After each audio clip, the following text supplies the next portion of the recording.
Smart Gateway is a gateway specifically designed for the connection of smart electric devices.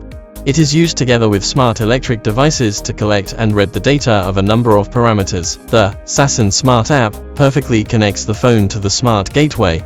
After adding device and connecting network, we can click Gateways on the home page to enter.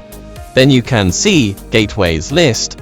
In Gateways list, a few device names, as well as signal type and intensity can be seen. Click on the right side of a gateway device to access the Gateway Device Control page. Here we can click on the right button to control the opening and closing of the gateways. Click on the middle section of the gateway page to view the parameter interface for the gateway device, including voltage, current, power, leakage current, electricity consumption. After setting up the gateway, we can easily control our smart appliances.